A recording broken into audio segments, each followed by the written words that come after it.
This is KBC News Check, and just in case you joined us, we're having a candid conversation on the state of the nation, but we can tell you for a fact is that Finance Act, since it's sent by President William Ruto yesterday in the morning, to continue to elicit mixed reactions. And of course, I have my panel of experts here to weigh in on that.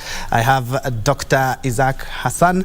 Next to him, we have Newton Ogada. We have Ronald Kambi, who is an advocate of the High Court, and we have Honorable Mheshimiwa Bomachoge Chache, who is Alpha Miruka. And before then, unfortunately, almost everyone is descending on you like a pack of wolves, because it's how emotive this finance bill, before it became an act, had elicited the same. But Doc, you had something to add? Before we go to the next. Senior politician. Yes. No, I'm a politician like him, but he's senior. He's not telling the public the truth and the facts that he should clearly inform the public. One, he mentioned about deliverables of a member of parliament in the constitution, in the constituency, as expected by his voters. Sorry. Unlike the way they call it is not parliamentarian. Unlike what he has said looks like not parliamentarian. The role of a parliamentarian is representation and formulation of laws. Nothing else. The CDF factor does not come in. But we know very well, at any one time, when the national government touches issues on CDF, all parliamentarians gang up against the government, regardless of whether they belong to any party or not. And now it became a negotiation power, card in regards to when laws are being passed. So we will you pass for us this law, and we will give you CDF this amount. And that's how it has culminated into the increase of CDF for this particular financial year. It is good to have some little money that whenever you go into your constituency, you will use it as you use it to address issues, pertinent issues within the constituency that will be useful to the people you represent. But when you look at primarily what the role of a member of parliament is supposed to be, is to have a very good laws for those Wanjikus and Johns in the villages. If they don't make that, and their laws that they formulate is based on political interests, then the person who will suffer always will be the common wananchi. So I will have informed him, probably I will have I'll let him know that as Wanjikus, we are not so much impressed with the laws that you have passed for us from Parliament and handed over to the President, in which he has also assented to it. We are looking at issues of common interest. What is it? We know if you interfere with certain things on the top there, it will eventually bite the bottom. And if our approach was bottom up, then I think the cry of the bottom people should supersede the interest of the people in the top there. I know if Mheshimiwa is charged 1.5% of his gross salary every month, he will not even sense it, because that 1.5 is not even a breakfast in one of the restaurants that he goes. Him and I don't feel those bites. Yes. But the people who depend on us, there are quite a number of people who depend on that. For example, if I go to the village, every time I go to the village, people come to my place, come and say hi to me, and you see the main purpose is not to come and greet me. The main purpose is to see whether I'm able to give them a bit of handout so that they are able to get something, put something on the table of their for their children. And it forces each and every person in the society who matters, when he goes to the village, has to carry some money and give out as a handout. But is that the way we want to go all through? We don't want to move that way. Number two, we don't want to rely on tax. Countries don't rely primarily on tax. They generate their own resources. For example, if we dwell on agriculture and we start exporting raw materials outside the country, the taxes that we will put on those raw materials for those big industries is sufficient enough to supplement resources for those who are low-income earners. But again, if we concentrate on 20,000, 30,000, 500,000, because the bracket of people who earn more than 100,000 in this country are very few. Very few. They are insignificant, actually. And in any case, they are again political, they hold the political positions. All others who routinely go for work every day earn below 100K. And if you tax them heavily, at a rate of 1.5% as an example, I'm just using the house laws, the house levy laws as 1%, they may pay some little money, but you see, the other person will not going to feel the 1% being deducted from his salary. For example, we feel like me and Mheshimiwa, we drive gasless. We don't care whether fuel is increased or not, because we have already decided to go that way. But look at the person, you will have actually taxed heavily those vehicles, gasless, so that we are not tempted to go and buy those ones. And if we must buy, we are able to pay sufficient tax for the government. But when the person who is buying food will be affected by the fuel levy that we have increased, and at the end of the day his income is less than $1, then there will be starvation. We'll be dealing with a lot of people with issues related to food insufficiency. Malnutrition will start, and people will be starving. We don't have anywhere to farm these days very well because of also the global climate changes. All right. So we are greatly affected by many things. We are being attacked from every other corner, call it from environment to poor political landscape or leadership, or call it the economy, inflation, drought. A lot of things are affecting this country. It would have been wise for us to push our tax top there, to the top people, reduce the salaries of our members of parliament, because they don't need all those salaries. Okay, Doc, and also on behalf of Mheshimiwa, that is not going to happen anytime soon. Because I will have been happy to earn that amount when I go into that house. All right, and still on the same, you've talked about gaslers, and I'm quite sure now, because Mheshimiwa, you took away the taxes for the choppers and something, I might see you in a chopper to ride maybe one day. I'll never do that. Newton. Yes. I'm looking at, let me give a practical example. The housing tax now, because it was the levy first, then the tax. If an institution like KBC, let's say we have 500 employees and we are being deducted 1,000 shillings every month, that is $500,000 every month, which KBC is supposed also to match that, right? A lot of corporations, state corporations, are struggling, leave alone businesses. State corporations which get a lot of funding from outside and also from the coffers, the national coffers as well.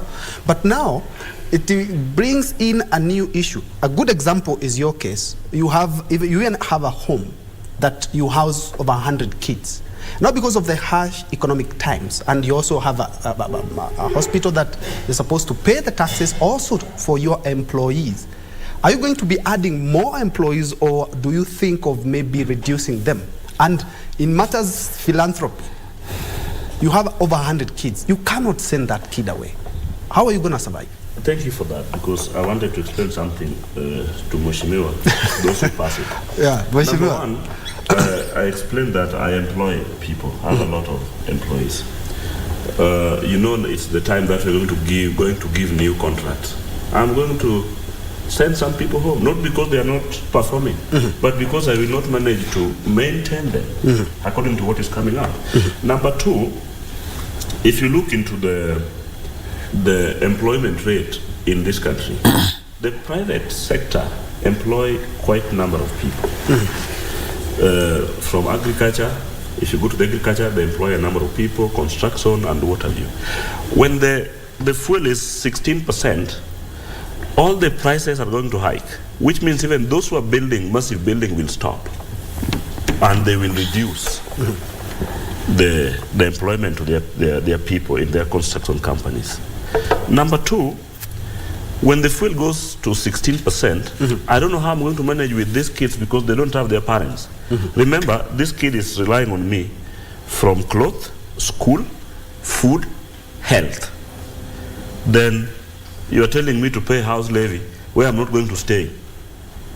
And I don't know how I'm going to balance myself to pay this and my staffs and then still come and keep these other family members that I have. My advice to this country is just one, and it's good because we have the member of parliament. I don't think if one day I'll be there. Number one, before you guys pass this, you could have looked into many things, not only CDF, not only construction of roads. I remember last year, before election, the Kenya Kwanza were talking about Uhuru misuse funds on building the SGR and building all the roads. They can walk without using those roads. Now, they are coming in that when we add this tax, right, we are going to do what we promise our people.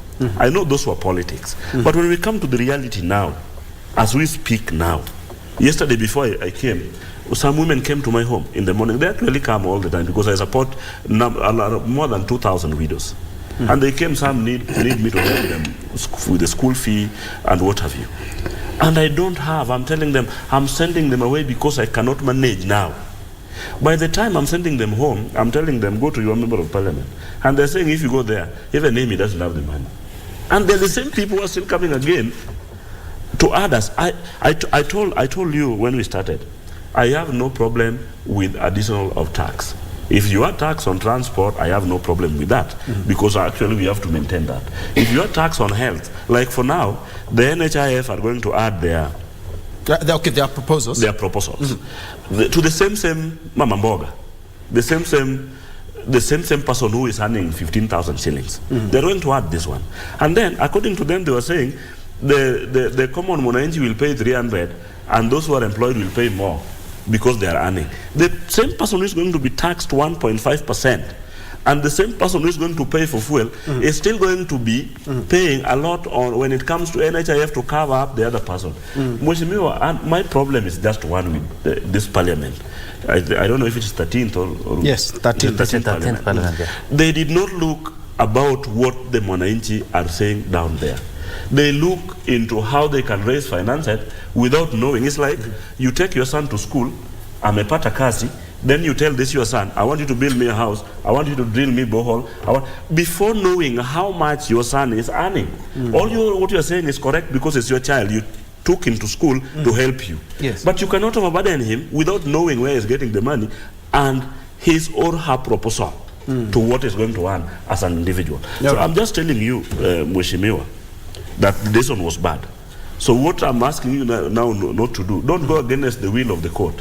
Let the court go, and I'm praying for the court to go and cancel this thing. And Makio, I'm telling you, you might be happy here in Nairobi because I'm coming from the community there. But when you go back to them, they will never give you the easy time. You may lose your position come election because of this. They are crying. They are not happy. I've seen even some members of parliament who are being chased away like Bomachoge because of this. Here is okay, we can speak here. Now, but when you go back to it, I'm telling you, it won't be easy as you guys see. All right, it will be a travesty of justice if at all we just, because looking at what the Finance Act is talking about, it's talking about a number of issues, but more or less, the ones that are gaining traction are the ones that want Kenyans to fork out more taxes. Mheshimiwa, no, let's be very, just a minute. To be very objective, I would like us also to look at the good things. In fact, that was my next point. So that as media, you also be quite objective. You cannot just point out all the bad, or the negative things, or the things that we feel we are uncomfortable with. And that's where we are, Kenya. We love taking more time on negative things, because we don't want to educate our people on the good things which will help them. This is a perfect opportunity. Yeah, for example, my colleague here said about agriculture.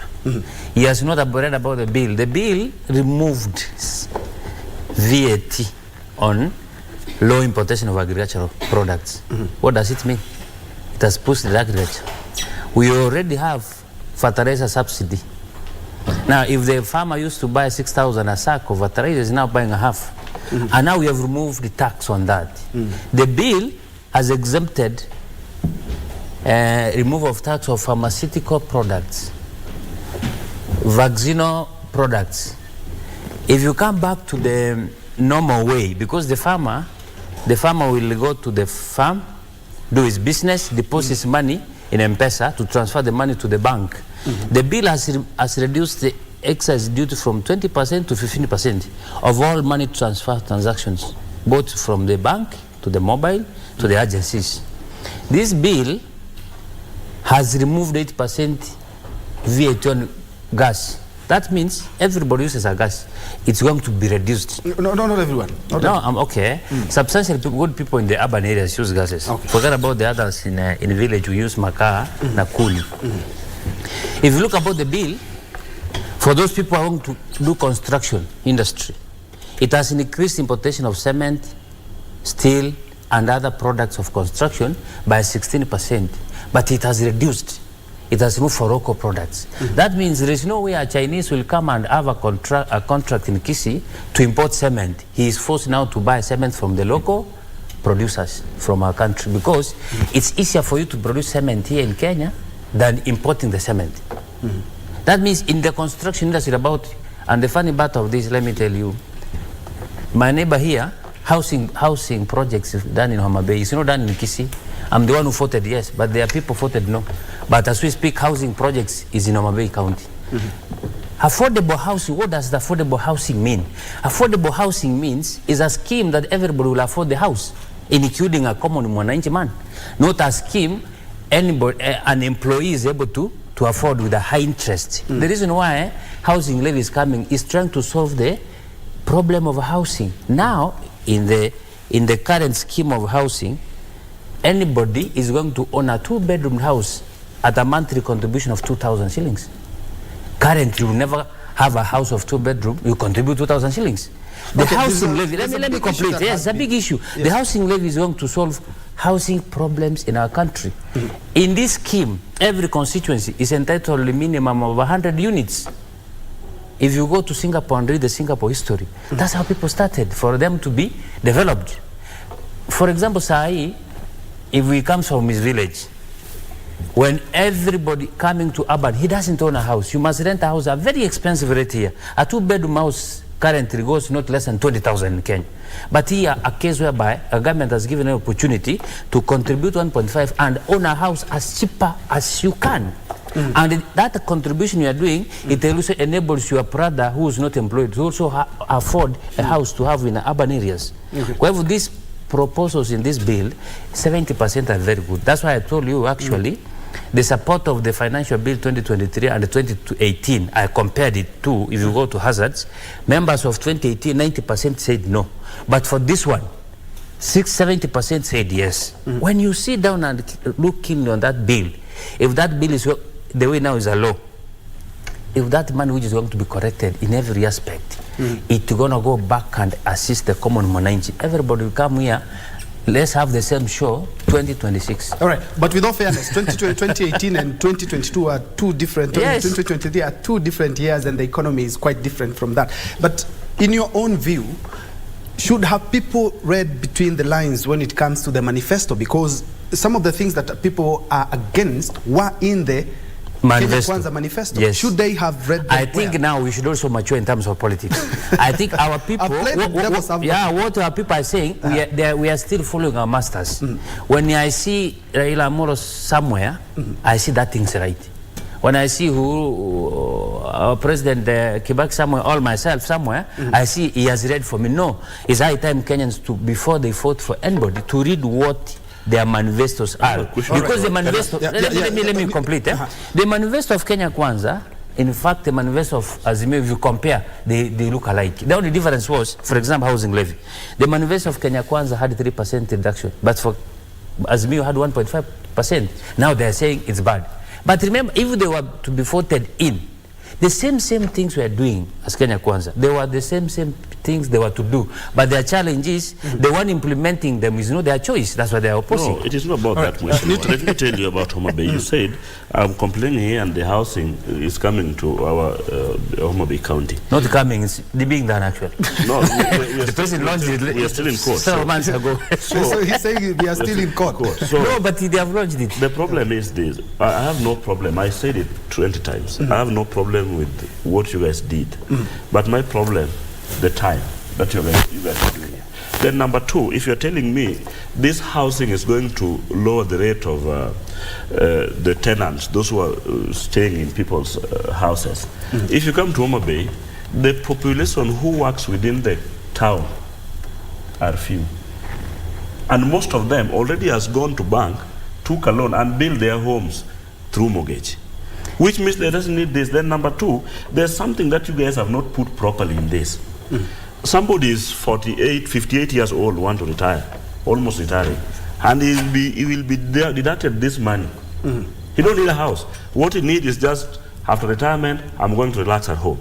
Then you have to deduct him because he's still on the payroll of the same government. We have somebody who will pay and then die after. You pay like 10 years, then you die. Where is this money going to? And where's the office situated that I will, because if I'm paying something to get a house, I have to follow up how much have I paid and when will I stay in this house. But we are telling us that Mama Mboga huku nyumbani must pay for this without knowing who and whose daughter and son will stay in this house.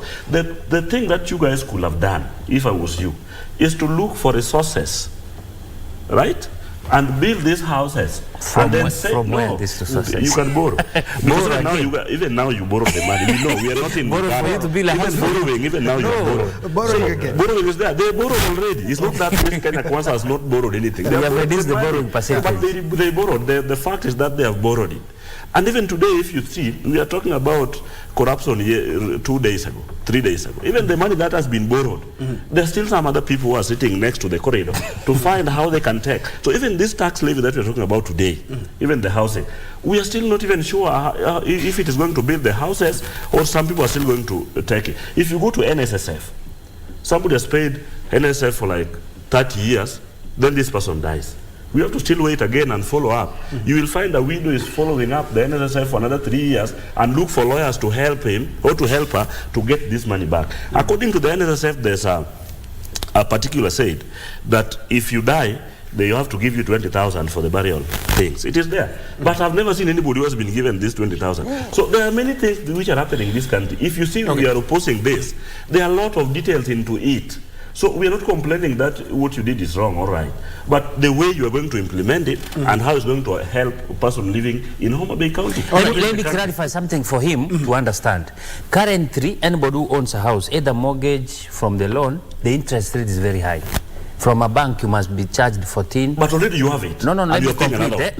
No, 14% interest. What the government is trying to do is to give an alternative way of affording a very cheap house in narrow rates. That's point number one. Number two, let me remind him, when the Hustlers Fund started, they made a lot of noise, I remember, in Parliament. They said the Hustler Fund is going to be A, Hustler Fund is going to be B. But now, the most successful way of getting is cheap money from Hustler Fund. Okay. It has increased tremendously after a few periods of time. What am I trying to tell you? Any change in this Kenyan is ever opposed. Give it time to be implemented. You will see a lot of good things coming out of it. They are raising some pertinent issues in regards to that. And you said very well that somebody could challenge this because the framework itself is not there. From Friday of this month, anybody who is salaried will be subjected to the taxes. But yes, there is no framework. There is no, we don't know exactly if it matters housing. Is it domiciled in the Ministry of Housing? Is it domiciled? Where exactly? There is no framework. Is that an avenue that some people can explore in the corridors of justice? Ben, if you look at this issue very well, when you are a leader, let me start from there. When you are coming with promises, already know you have made a social contract with the people. Okay. The Kenya Kwanza government, when it was campaigning, it promised that it was to lower the cost of living for the Kenyans. They have now come up with this Finance Act 2013. And when you ask them, what is the purpose? What is the purpose? Why have you come with it? They are saying we wish to create a lot of employment opportunities to the youths. Now, ask yourself, I'm a legal graduate. We know most of the jobs which are going to be created are from Jengo. Are you going to absorb these legal experts, doctors, the accountants, to this construction industry? Yes, of course. Let me finish, my brother Alpha. They agree. They are telling us a very good point, because they are telling us they're going to create employment opportunities. Yes. And actually, what if we were to act on those guys with policies who have a fertile mind? They would have told the government that this housing issue is not a priority. Even Amamamboga, the village, knows that if we were to come with industrial parks, this was to absorb a lot of people. They are telling us this issue has worked very well in Singapore. Look at Singapore. Right. I think we've really talked about the housing issue quite in depth. Yes. My question is, these loopholes that we have, can they be challenged in court? Because there's no framework. To be very honest, even I was trying to give the foundation before I comprehensively tackle because now, issue. even if we, by the way, there's one thing I always say: I'll never compare Kenya with Singapore at all, because You will never. even you you'll never find a you'll drought never there. compare. There are a lot of semantics. That's what I'm the saying. Population. There are a number of factors that. That's what I'm play saying. in that. That is a country where most of the people are living in urban centers. And Kenya, most of the people are living in rural areas, already have homes. Now, that one aside, we are having an economy which is struggling. Look at the stock exchange. Many industries are pulling out. Look at the dollar. The dollar is just increasing against the Kenyan shilling. And you look at our neighboring countries, Tanzania, their shilling is continuously becoming stable, also in Uganda. Now, you can see, me, I'm a lawyer, I can feel people are struggling. I'm having a lot of cases where people are defaulting loans, or what? The economy is struggling. What the government ought to do is to save unnecessary expenditures. You can, for instance, the CAS, assistant ministers, such a dockets should be eradicated. You just tighten the knob on corruption. And now tackling on the issue of these courts. I've said the High Court have been given the responsibilities and duties of ensuring that any act of parliament which is passed, including the Finance Act 2023, it is in tandem with the supreme law in the country, which is in the constitution.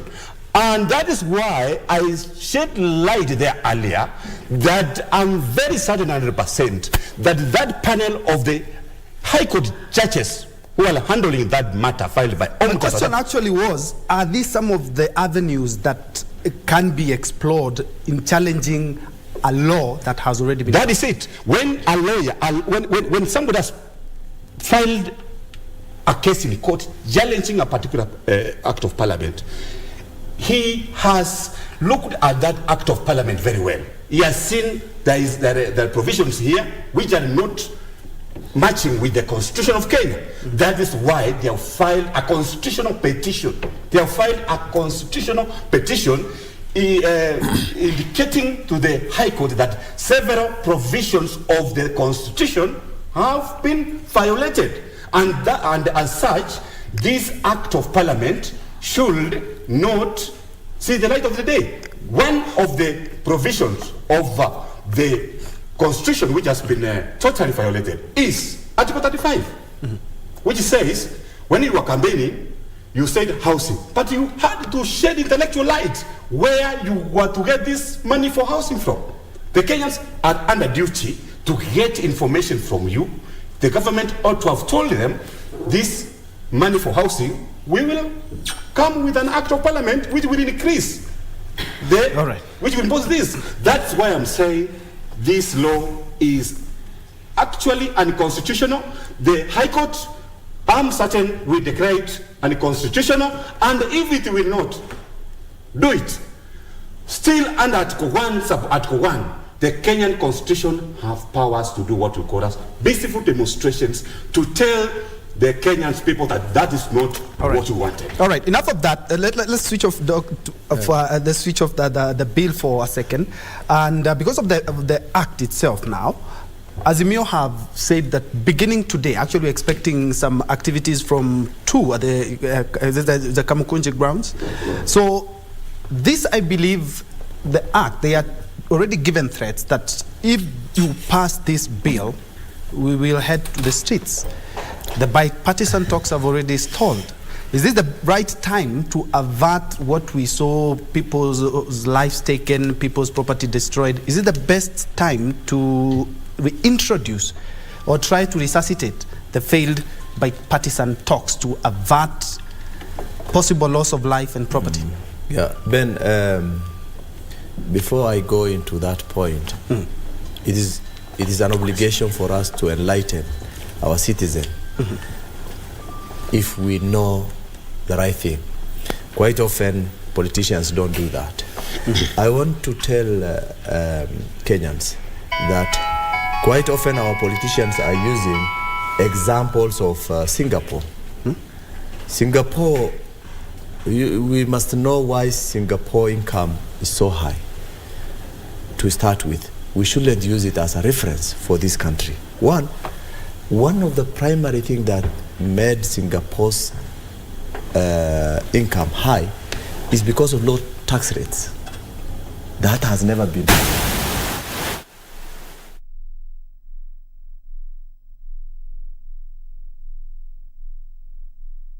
economy of that country.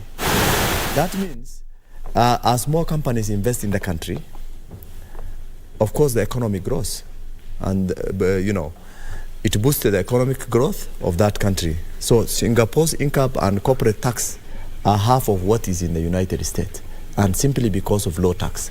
The more we put tax, the more we put what is called repelling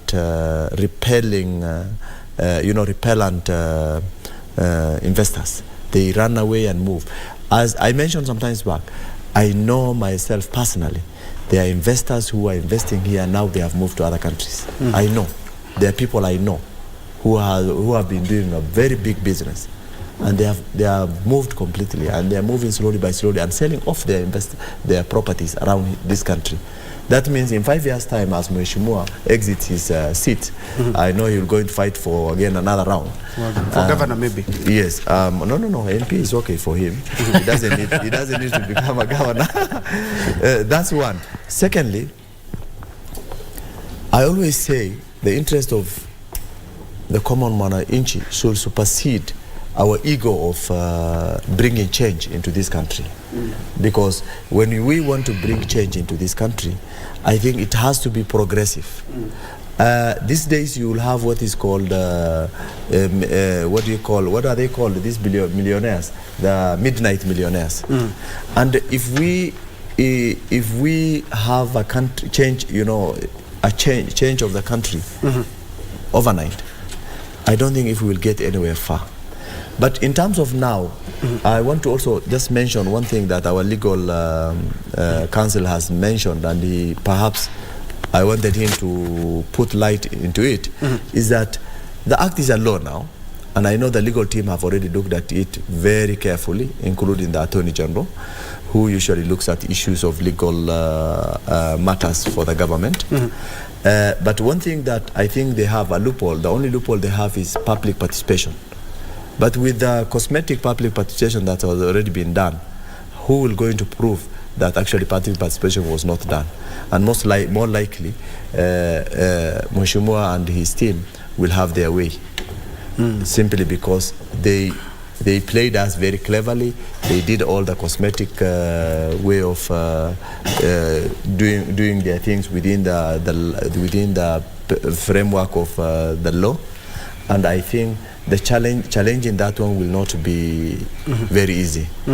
In terms of now the civil right, Okay, we need to adjust some levels there on your microphone. But let me first of all cross over to Mweshi. We'll continue with your point, Doc. Mweshi, looking at the Azimio threats that they are going back to the streets, that was before even it was passed. They gave an ultimatum that if at all we're going to have the Finance Act 2023 the way it is, we are going to head to the streets, and they're talking about consultative meetings.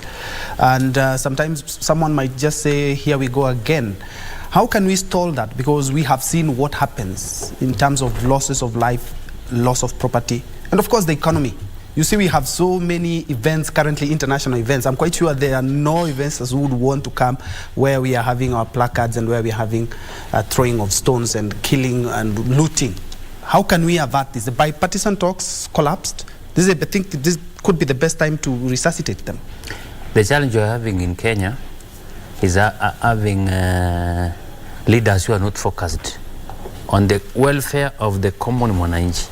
Because when I see the problem of Azimio is that the current government is doing tremendous changes that will make this country move several steps ahead.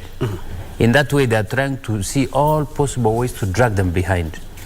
The Kenya Kwanza government is struggling to develop the country, but Azimio, they are now struggling to bring down these things, because when you call mass action in Kenya, you understand very well in Kenya, also in Nairobi, they're the same people who will date their goons. The only person in this Republic of Kenya who knows to carry a stone and to throw is person from who supports Azimio. That means when they call Mandamano, they call for mass action, leaving the legal channels of challenging anything that they feel that is not well done. What do they mean? They are trying to frustrate the current government not to achieve its dream. But it's still within their rights. Of course, but let me it's not a right for you to have a mass demonstration to go and rob other people. That's not a right. Of course. That's not a right. It's not a right for you to have listen, it's not a right for you to have a group of people you know very well they are carrying stones and you're walking with them. That's not a right. The Constitution gives us a right of peaceful demonstration. For you to be heard, your agendas, you do a peaceful demonstration and you stop there. But here in Kenya, it's maandamano versus failing the government. That's the essence. Number two, let me listen. Let me listen before you go there. You give me time. You will be given your time to speak. Let me finish and then you can challenge. The problem of my friend is because he comes from the maandamano side. No, Mheshimiwa, you need to take that back because that's profiling again. On a later note, Yes. But let me tell this.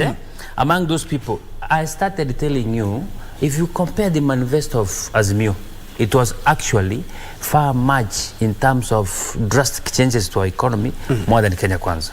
That means if they're in power, they are supposed to be doing more radical changes to the same people we are talking about than Kenya Kwanza. But the challenge you're having, because they don't have that opportunity, the one implementing it is not their choice. That's how they have every means of destroying and destructing people's property in the name of Mandamano, that the bill has been passed, whereby this bill is assisting the people. If I remember, in your view, you really feel that they should explore the legal framework that is there as opposed to having this demonstration? That is what they are supposed to be doing, because all those people are very professional lawyers.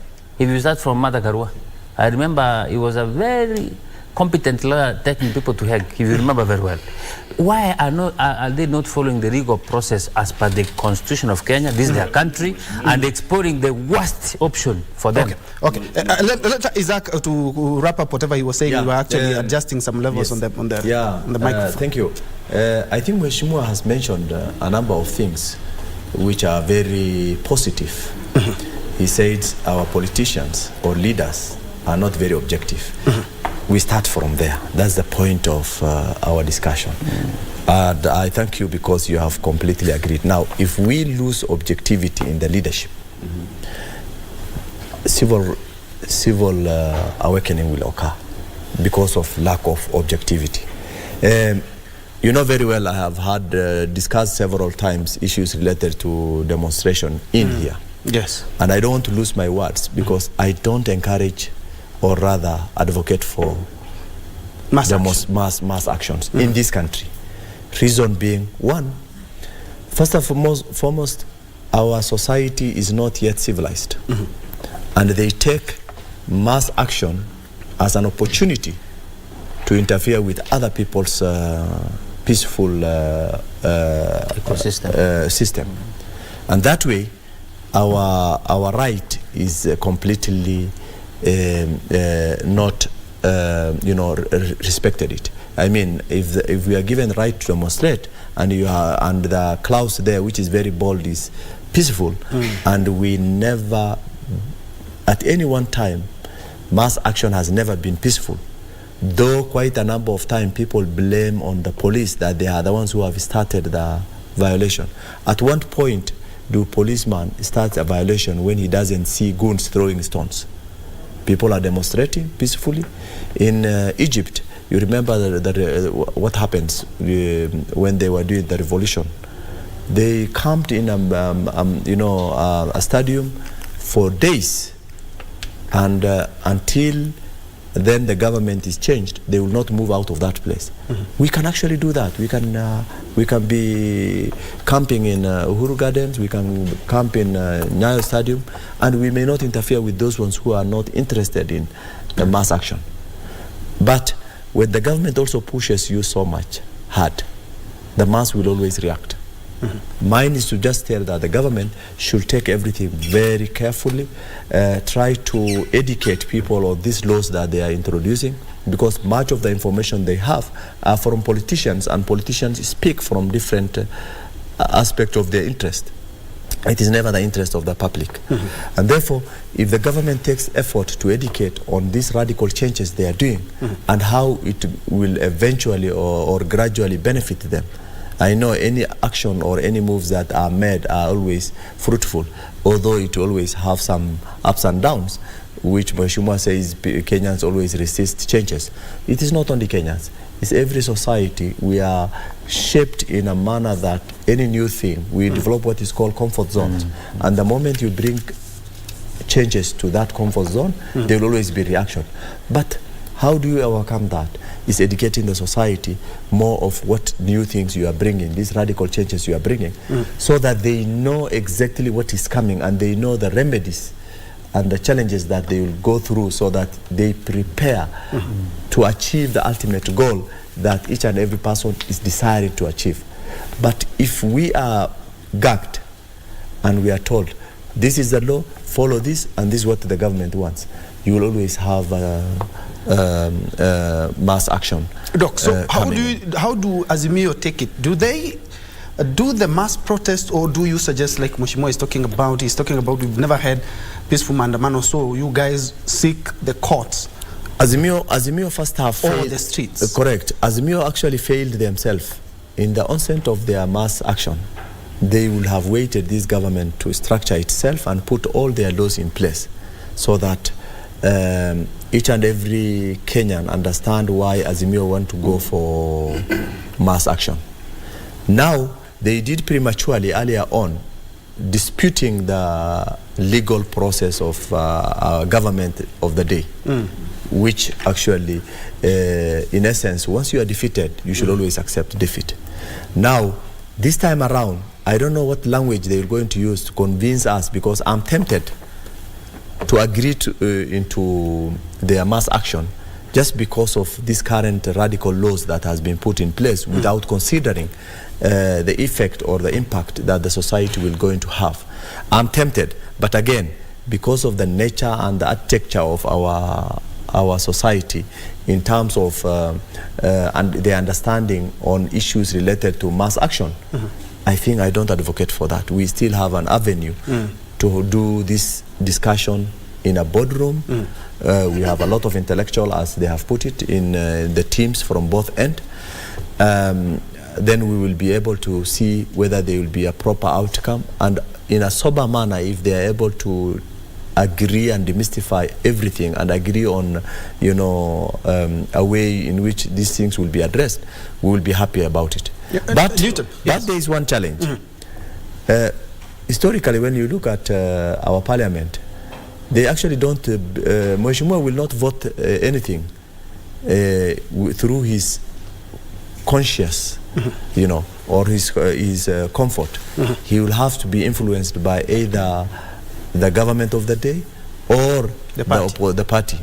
And what happens, for example, look, you remember there was the deputy governor who has been, who was censured from his office. Yeah. And yesterday when they were voting, it's actually Kenya Kwanza who has saved the governor, the deputy governor. But the point is that the basis in which those decisions were formed from the county into the Senate was flimsy. There was nothing actually. You cannot say someone he has incited the public against the government. Look at the point of politicians.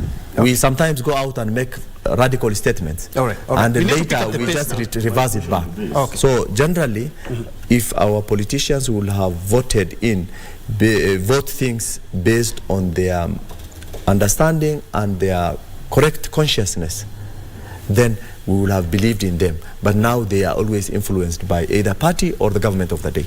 All right, Newton, and still on the Azimio Mandamandos, because they started them out, and now Doc is saying that yes, indeed, it is enshrined in the Constitution, and we also know very well Mandamanos don't go well. So he's talking about, he's tempted to even think about that, about how the Azimio can take. Mheshimiwa says that we need to seek the courts on that, but unfortunately part of Azimio do not recognize that. You remember what they said after the judgment by the Apex Court. What would you say as Mwananchi? Nobody will wish to go to Mandamano. Even myself, I will not wish to be in the street.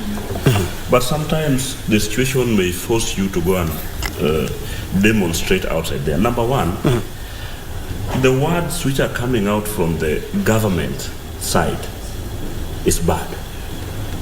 I remember election when Raila Odinga went and sworn in by himself here in Nairobi. President Uhuru did not say anything. He did not send anybody. He only told his people, go there and don't harm anyone. That day, nothing happened. He did, and he was sworn in by himself and walk away, go to his house. And after that, they had a talk. By the time Azimio want to demonstrate their right, it is their right. It is a right for you to demonstrate on what you don't like or what you don't agree on. But the government always say, we will never allow you to step in this town. What will that tell to a person who want to demonstrate? This will tell a person that now it is not demonstration, it is a war. And the government cannot fight her own people because the demonstrators are still the children of the same government. So if you want to make it be possible to any other person, let them go there without any police. And then after that, look at the result. Did they break anything and stop? And number two, don't forget about that we have thieves by nature. They hide in these things, and again, they destroy people's property. Number three, there are some previous years. I heard one of a prominent politician saying, it was us, the government, who went and banned some vehicles in the name of the opposition. All right. So would you support it? That's something I want to respond to him. So it is not about the Azimio who are planting bad group to do something bad. But again, we have the government, people who want to do something bad, so that they... And we also have criminals who take advantage of the situation as well. So my question to this is just one. The way my brother here said it. What we're discussing about today is not bad and it is not good. The problem is they did not tell the people the truth, that we are bringing in the financial bill, but you are the person who is going to pay for it. What they said, we are going to lower down everything bottom up. And then from here, from the ground, you are going to rise up. Let me comment a little bit about agriculture. I said that they reduce the cost of the prices of fertilizer, all inputs. All inputs. When you reduce this and you add fuel, there is no single day that the fertilizer will come from Nairobi to Homa Bay without using the transport. And the fuel is already high, which means you have done nothing. It will reach there with more price or less with 10 shillings. Because the person who's bringing it down there must use the fuel to get it there. Number two, the tractor that we are using, they add the fuel, 16%. The tractor will never use water to go and plow the whole 20 acres of land. They are going to use the same fuel. So my friend, you could have done this. the tax that you remove from a helicopter, because I'm not using one. Okay, the chopper issue has brought an issue. Then from there we'll never complain about it. All right. I want to pick your mind on what happened in Parliament last week and what happened yesterday at the Senate. I do remember the way Kenya Kwanza voted for the bill. It was evident that they have the tyranny of numbers. Yesterday, the committee that was investigating the DG, the CIA deputy governor, was in their report. They said that this guy needs to be ousted from his office, but he was saved by the House. And we saw clear divisions, that the Kenya Kwanza and the Azimio. And we can see how exactly they voted is more or less more political than objective. Me, I doubt, because let me ask you. What was the point of the 11-member committee? Yes, a deputy governor is a political appointee. And this is a system where it's voted in as, when you vote for a governor, you obviously have a political deputy governor. And in every system, a county government system of working, they are not working under political influence. They are just working in the normal system, whereby a county system government of working is like a national government system. If you want to procure anything, we have a procurement officer, you have a finance officer, we have professionals on that field who should advise. That means when you bring in a single outer political leader to carry a problem of a senior civil service, to me, that problem, for example, purchase of seats and other things, the ideas they were bringing against the deputy governor, pure lies on the governor. Because the governor is the chief executive officer who's governing the county government. He should lead their people right. Otherwise, the deputy governor is a beneficiary. If the glass is being purchased to his office, it is done by the officers who are professionally employed, who have the law to follow. That aside, I give you an example whereby you find people, in fact, 13th Parliament, I want to give it a note high because it's making independent decisions as per the issue. For example, let me ask you, my colleague here said very well that the housing project will not create employment. I was surprised. He doesn't understand. I said it's creating for Mujengo guys. Yeah, let me explain for you. Let me explain for you how a project is being undertaken. Any project. Very fast, because we... Yeah, very fast. Any project, for example, housing, you must need drawing plans done by architects. You need the site to be inspected by engineers. You need quantity surveyors to quantify the project. You need Assents. You need plumbers. You need a doctor to have a first aid kit on that project. You need a lawyer to sign the agreement. Everybody in construction is catered for, and they are paid from that. That means if you see a construction site, remember everybody is getting employment, and that economy around that one will get a lot of money. Let's be objective now. Discuss on that. The financial bill 2023. Let's give it time. It will change our country. All right. Yes. Wrap it up, Ronald. In 2 minutes, actually. Actually, 1 minute. We have no any other country. We have one country. I am advising our leaders to be guided by Solomonic wisdom. We need a national dialogue. I'm encouraging that we give the bipartisan team time. I'm urging the Azimio side to not to drive two vehicles at the same time. Let's give the courts time to deliberate on the matter before the court, anything on the finance bill, and I'm humbly requesting them. We don't have any other country. Okay. We have only one country. Let's have the interest of our country at heart. Let's respect the law. Let's be guided. Let them be guided by the Constitution of Kenya. The Constitution. Thank you so much. Thank you so much. Newton, can you do 10 seconds as we wrap up your closing statement? The Kenya Kwanza to look for another way of dialogue between the Azimio and the Kenya Kwanza so that we can have the best country ever. Yeah. All right. Doc, wrap it up. Mine is just to say that as much as we look forward to have a prosperous country, our leaders should take their responsibility fully. They should avoid interest of individual party they come from or the government of the day, and they give preference to the people who have taken them to those houses. These are the people whom at the end of the day they will go back to and ask for their votes to come back to the same house. So whenever they are making their own votes, we hope that they will do it wisely and very intellectually in order for Kenyans to agree to whatever they pass logically, so that it becomes beneficial to all. Thank you very much. Thank you indeed, and it's a good thing that we have been able to ventilate that, and I was hoping that the Mombasa and Kisumu team would have had some of the views from Kenyans, but we can continue this conversation on social media. I was hosting Dr. Harun Issack. We also have Newton Ogada, who is a philanthropist, and also we have Ronald Kambi, who is an advocate of the High Court, and just next to him, last but not least, we have Honorable Alpha Miruka, who is the MP for Bomachoge, Chache, the regular at this panel. Thank you so much for making time, and thank you for your insight, guys. Unfortunately, that's where we put a cap. My name is Bento Njue, and Khalid Abdullahi is coming up next with Kurunzi Mashinani and Tamrini. Thank you so much for joining us. Thank you.